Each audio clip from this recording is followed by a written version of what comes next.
On August 1, 2025, the United States was gripped by anticipation.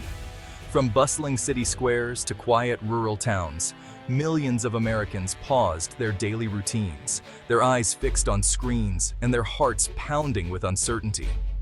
The Supreme Court was about to deliver a historic ruling on former President Trump's sweeping global tariff plan, a decision that would ripple through every corner of the nation and beyond. This wasn't just a legal matter. It was seen as a verdict on the nation's economic future, a moment that transcended political lines and united Americans in collective suspense. Supporters of the tariffs argued they were vital for protecting American industries, reviving manufacturing, and restoring jobs that had been lost to overseas competition.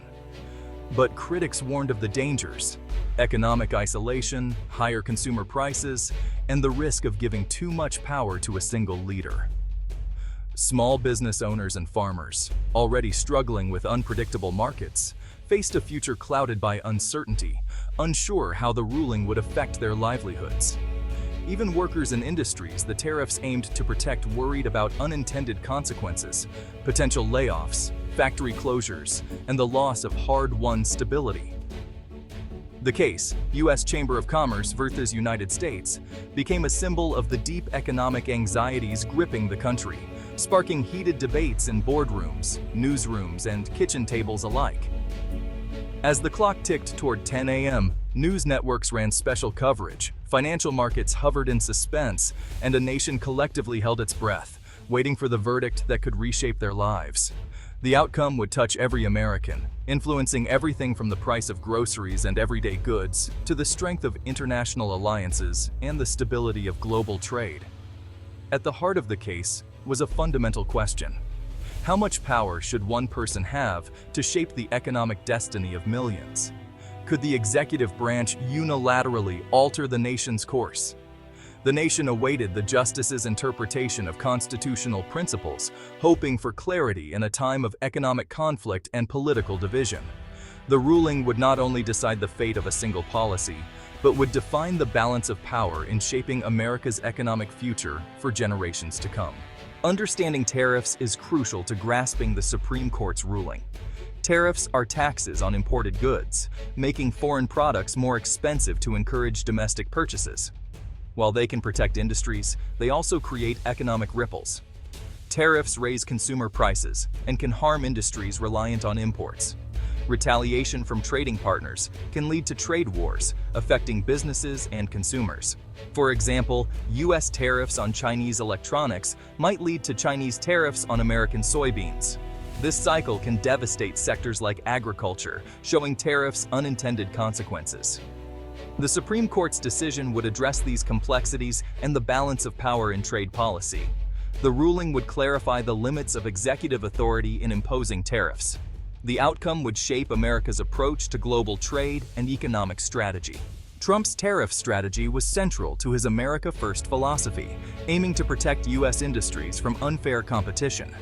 The plan imposed tariffs on steel and aluminum, citing national security, and targeted China for intellectual property theft.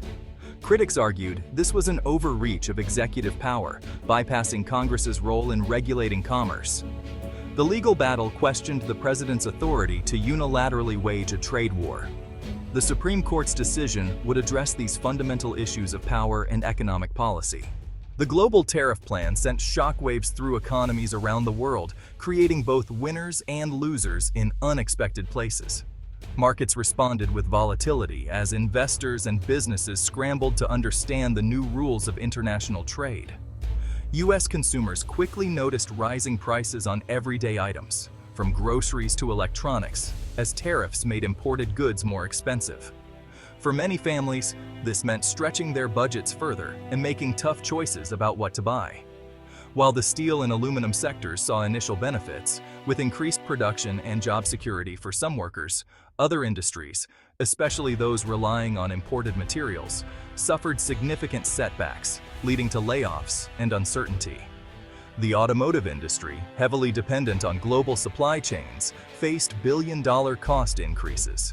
These costs were passed on to consumers, resulting in higher car prices and reduced investment in new technologies and jobs. Retaliatory tariffs from other countries hit American agriculture especially hard. Markets for crops like soybeans collapsed almost overnight, leaving farmers with unsold harvests and mounting financial pressure. In response, the federal government stepped in, providing billions in aid to struggling farmers. Yet, for many in rural America, the uncertainty and stress remained, as they worried about the future of their livelihoods. Globally, tariffs disrupted complex supply chains, causing delays, shortages, and increased costs for businesses everywhere. Economic growth slowed as companies hesitated to invest amid the uncertainty. Allies like the EU and Canada responded with their own tariffs, escalating tensions and straining diplomatic ties that had taken decades to build. Negotiations became more difficult, and trust was eroded. The trade war fractured global economic relationships, leading to a more unpredictable and unstable environment for businesses and governments alike. International cooperation gave way to competition and conflict. The Supreme Court's ruling would address these complex economic realities, weighing the balance of power in trade policy and the limits of executive authority. The decision would shape America's approach to global trade for years to come, influencing economic strategy, international partnerships, and the nation's role on the world stage. Ultimately, the ruling would clarify the boundaries of presidential power in imposing tariffs, setting a precedent for future administrations and ensuring checks and balances in economic decision-making. The outcome would have lasting impacts on America's economic future, its competitiveness, and its leadership in the global economy, shaping the lives of millions at home and abroad. The tariff case's journey to the Supreme Court was a legal battle over presidential authority. Business groups argued the president overstepped constitutional powers by imposing tariffs without Congress. The government cited statutes allowing presidential action on national security and unfair trade practices. Lower courts were divided, with some deferring to executive authority and others questioning it. The Supreme Court agreed to hear the case, focusing on the separation of powers. The decision would define the limits of presidential power in trade policy. The Supreme Court's 6-3 decision declared the broad use of tariffs unconstitutional. Chief Justice Roberts emphasized checks and balances, limiting executive power in economic policy. The ruling returned tariff authority to Congress, requiring legislative debate and approval. Justice Kagan highlighted the dangers of repurposing old statutes for modern issues. The decision clarified the constitutional process for major economic shifts. The Supreme Court's decision sparked diverse reactions across the country. Business groups and consumer advocates celebrated the ruling as a victory for stability. On Capitol Hill, reactions split along partisan lines, with some praising the reassertion of congressional authority. Supporters of the tariff policy criticized the decision, fearing job losses in protected industries. Ordinary citizens were divided, with consumers relieved and industrial towns anxious. The ruling moved the debate from the courtroom to the political arena. The decision highlighted the complex reality of economic policy's impact on different segments of society. The ruling did not end the debate, but shifted it to the political sphere. The Supreme Court's decision sent shockwaves across the globe, prompting swift and varied international reactions. Governments, economic analysts, and business leaders all scrambled to interpret the implications, as the news dominated headlines and press conferences worldwide. Allies such as Canada and the European Union welcomed the ruling, viewing it as a positive step toward de-escalating ongoing tensions. Their leaders expressed hope that this decision would foster a more stable and predictable environment for international trade. For these nations, the ruling represented an opportunity to reset strained trade relationships and resolve disputes through established diplomatic and legal channels, rather than through retaliatory measures.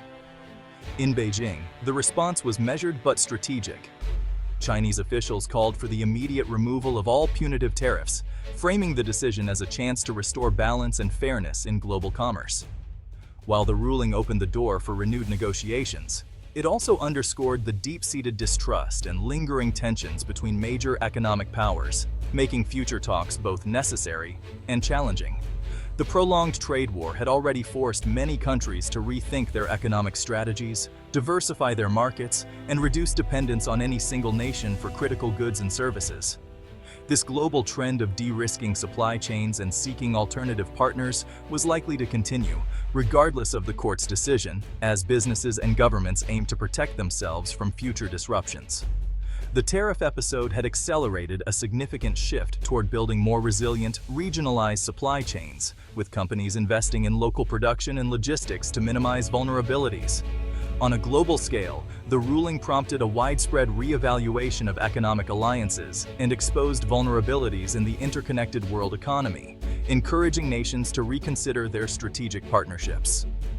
The decision brought renewed attention to the risks associated with an over-concentrated global economy, where disruptions in one region could have far-reaching consequences.